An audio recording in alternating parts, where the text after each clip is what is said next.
Ja, wir sind jetzt mal wieder ein bisschen überfordert. Auf den ersten Blick sieht es verwahrlost aus, so wahrscheinlich die letzte Stadt, bevor es ins Mittelmeer geht. Der Wind peitscht schon ordentlich. Mist. Zu.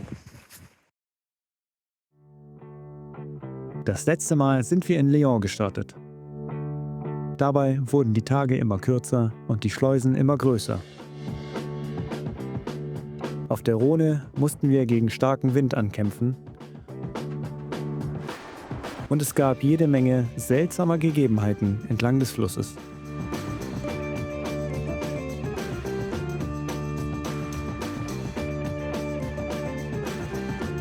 Doch gemeinsam mit unseren neu gewonnenen Freunden von der Seehund haben wir es bis auf die kleine Rhone geschafft.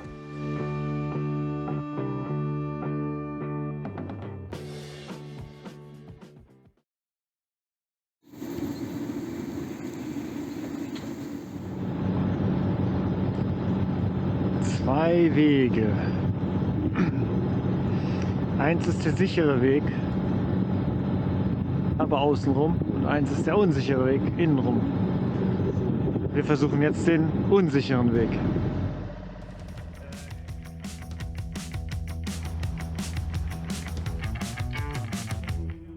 Ja, der Weg innenrum war nur mit etwa 2,50 Meter angegeben.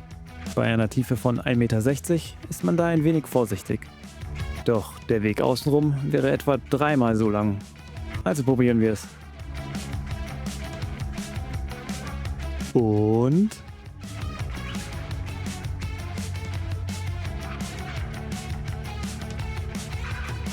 das Anlegen hat seitlich nicht geklappt. Zu viele Untiefen. Aber zum Glück waren da unsere Helfer, Joachim und sein Hund Paula von der Seehund, unseren kleinen Flottillengemeinschaft. Und zu unserem Erstaunen haben wir im Nachhinein erfahren, dass uns hier sogar die YouTuber von Barolo Boat beim Anlegen geholfen haben. Sehr freundlich. Grüße gehen raus. Also rückwärts zu den anderen. Einparken hat geklappt, aber das aufs Land kommen ist jetzt der schwierige Teil.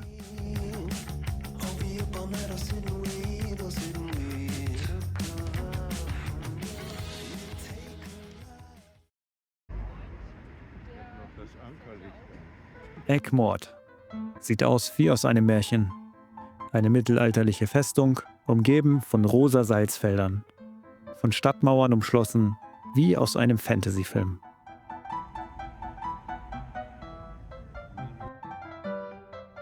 So, wir sind angekommen in Aigues-Mortes, was anscheinend so viel heißt wie tödlicher Unfall. Dreieckiger Tod.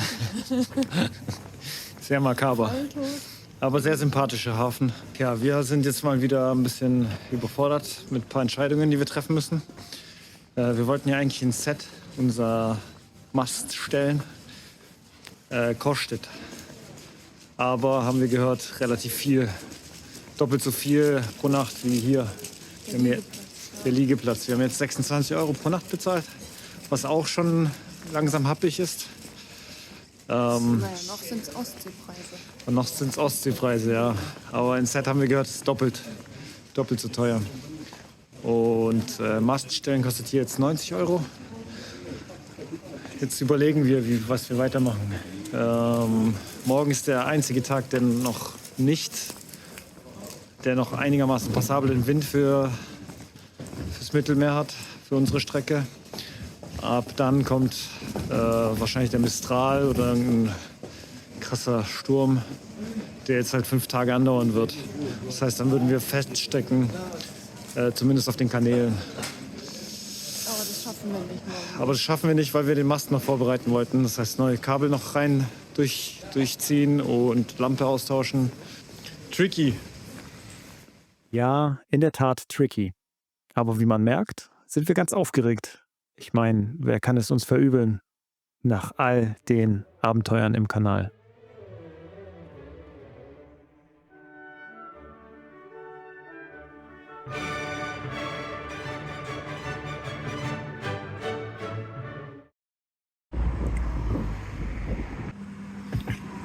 Wenn man einfach frühmorgens aufsteht und so eine cranke Aussicht hat. Oh, da ist noch irgendeine Tüte. Da hat uns jemand was mitgebracht. Der Nikolaus. Oder unsere Freunde von der Seehund. Crank. Baguette und Croissant. Damit stand fest, 4 wurden adoptiert. Auf den ersten Blick sieht das verwahrlost aus, aber wahrscheinlich ist das eine der genialsten Ideen, die wir gesehen haben. Entweder ist es gegen Ratten oder um die Leinen zu schonen. Der Hafen hatte auf jeden Fall etwas zum Anschauen zu bieten. Etwa ein Schiff, das mit einem riesigen Schwimmreifen vor dem Absaufen bewahrt wird. Stimmt auch.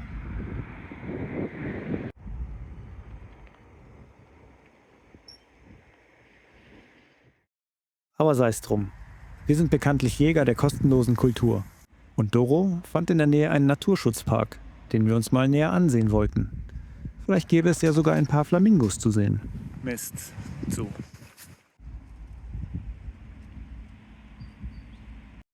Doch noch offen.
Nach langen Abwägen haben wir uns entschieden.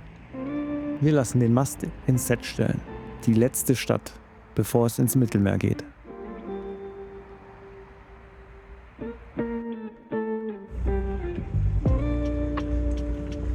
Wir fahren voraus. Die Seehund holt uns ein. Das ist ein schnelleres Boot.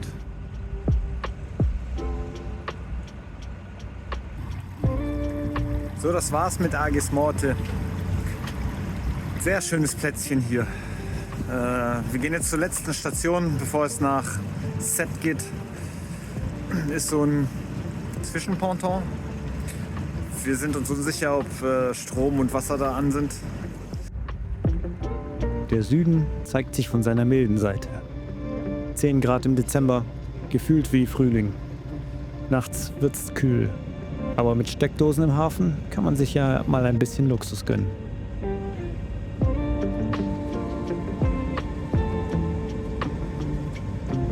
Unsere erste Flusskreuzung kam auf uns zu. Zwar kommen danach noch einige, aber das erste Mal ist immer am aufregendsten.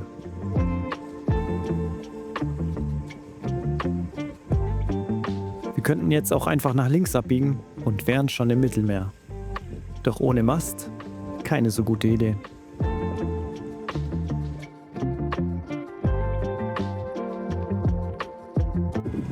Doro hat gerade einen Kugelfender aus dem Wasser rausgeholt. Und zwar so einen richtig riesigen. Boys.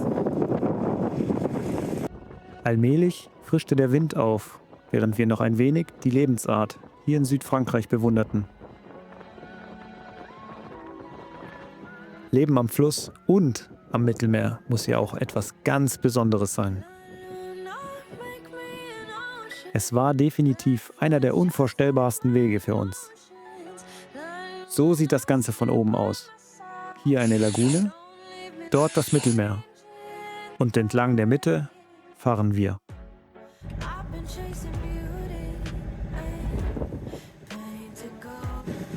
Heute ist Doro dran mit bei schlechtem Wetter steuern. Aha, ein neuer möglicher Platz für den Mast auf dem Boot. Nicht spektakulär, aber definitiv interessant. Und vielleicht sogar eine Option fürs nächste Mal. Anscheinend sind wir schon aus der geschützten Zone raus. Der Wind peitscht schon ordentlich. Zwar nicht so wie auf der Rhone, aber allmählich wird es ungemütlich. Plötzlich versperrte uns eine unscheinbare Schwimmbrücke den Weg. Völlig überraschend. Doch ein kurzer Funkspruch genügte und schon wird die Brücke mit einem tuckernden Außenborder beiseite gefahren.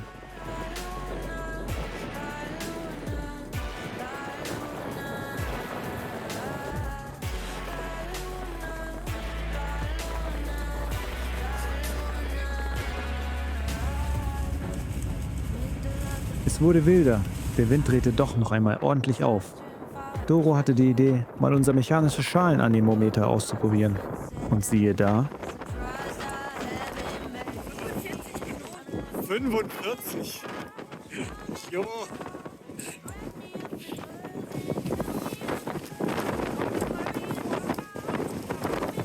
Alter. Da ist die Uhr. Jetzt sind es 100 Stunden. Wahrscheinlich demnächst auch Englisch.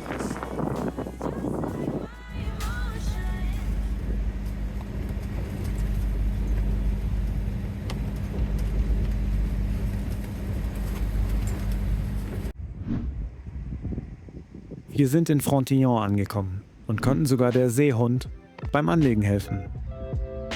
Jetzt heißt es erstmal warten. Die Stadtbrücke öffnet aktuell nur einmal am Tag und das auch nur nach Anmeldung.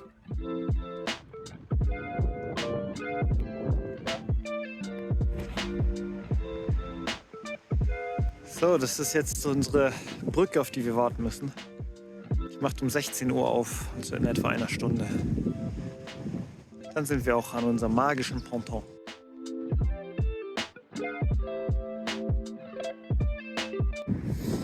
Brücke geschafft.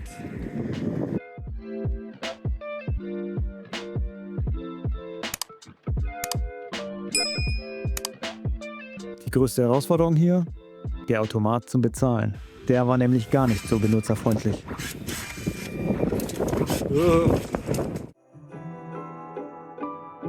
Während wir noch zwischen Windjacke und Sonnencreme schwanken, war die Stadt längst in Weihnachtsstimmung.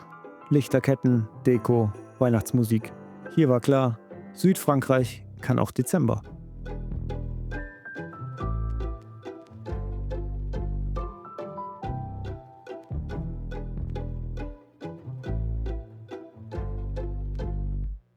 Boah, haben wir jetzt hart gechillt. Man hat es aber auch jetzt gemerkt, wir sind jetzt viel entspannter einfach. Seit Arges Morte, da ist einfach jetzt der ganze Stress ist abgefallen, die ganze Druck vom Winter abzuhauen. Und ja, hier war es ein super schönes Plätzchen. Wir haben nur für den Strom bezahlen müssen und deswegen sind es aus eigentlich einem Tag, glaube ich, jetzt inzwischen 4 Tage geworden. Aber nichtsdestotrotz müssen wir ja weiter. Frankreich wird jetzt auch nicht wärmer und wir hoffen auf mehr Sonnenschein in Spanien. Deswegen jetzt zur letzten Station des Kanals nach Sète. Und dann gucken wir mal, wie wir den Mast stellen. Ach, und auch ein ganz großer Grund war, dass wir super tolle Menschen kennengelernt haben von der Seehund. Und mit denen hat es riesig Spaß gemacht. Fast schon traurig, dass sich bald unsere Wege trennen. Aber umso schöner war es, dass wir sie kennenlernen durften. Vielen Dank.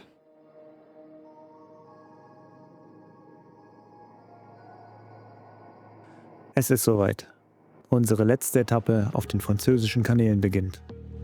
Kaum zu glauben, dass wir schon seit 7 Wochen durch dieses wunderschöne Land tuckern. Und nun heißt es bald Abschied nehmen von Schleusen, Platanen und Croissants. Noch einmal tauchte ein herrenloser Fender im Wasser auf. Eine kleine Schatzsuche am Kanalrand. Doro versuchte, ihn zu bergen, doch der Wind war schneller. Vielleicht findet ihn ja die Seehund. Dieser Abschnitt ist wohl der am dichtesten bewohnte des gesamten Kanals. Und er wirkt auch ein wenig unregulierter.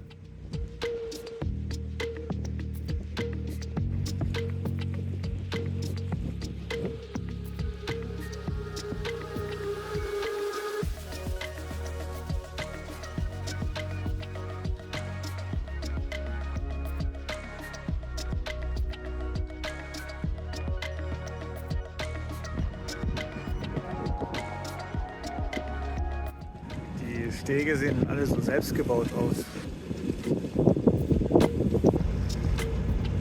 Segelboote mit Mast oben. Haben wir jetzt schon seit 2 Monaten bestimmt nicht mehr gesehen, so eine Menge. Unser Herz machte einen kleinen Sprung. Bald würden wir wieder unter Segel unterwegs sein. Und als wäre das ein Vorgeschmack, fuhren wir plötzlich nicht mehr im Kanal, sondern auf einem weitläufigen See. Links, rechts, überall Wasser. Ein Gefühl von Freiheit.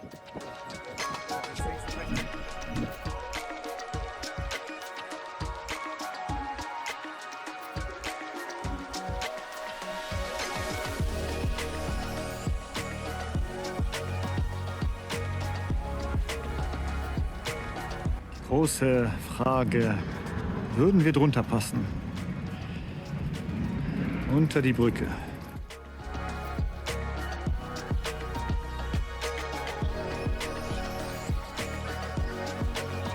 Wir passen nicht runter.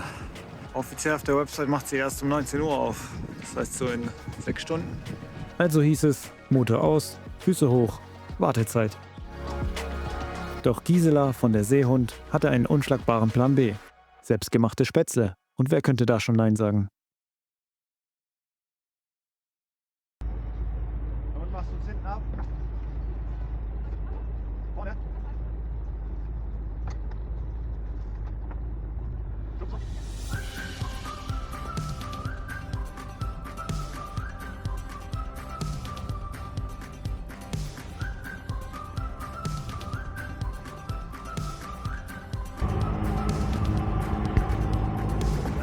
Läuft seit 5 Minuten. Und die Brücke geht hoch.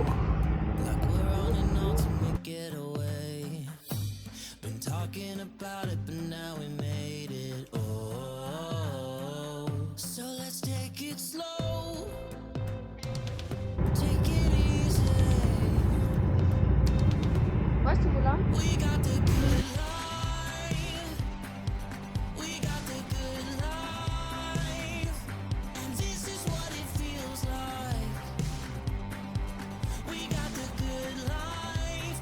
In Set gibt es 3 Brücken, die nacheinander öffnen.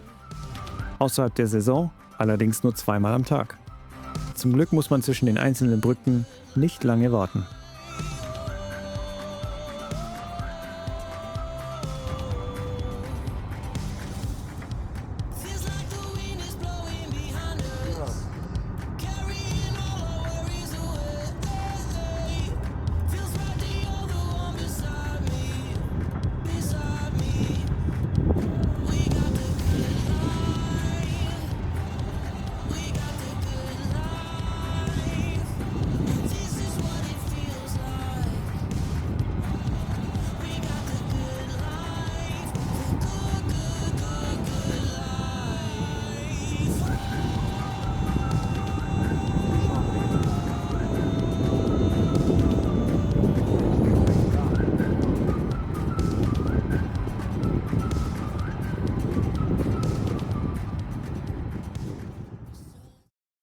Wir sind in Set angekommen und es ist schräg. Auf der einen Seite bläst der Wind kräftig. Das Wetter ist feucht und böig. Und doch, wir haben es geschafft. Leider muss die Seehund weiter. Sie wollen noch in den Canal de Midi, bevor dieser in die Winterpause geht. Und so heißt es schweren Herzens Abschied nehmen von unseren Reiseadoptiveltern.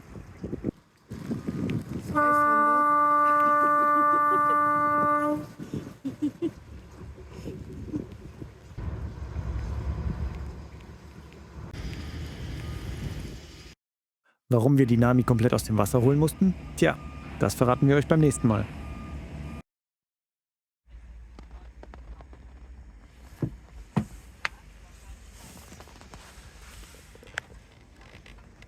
Na, du willst du Futter? Futter.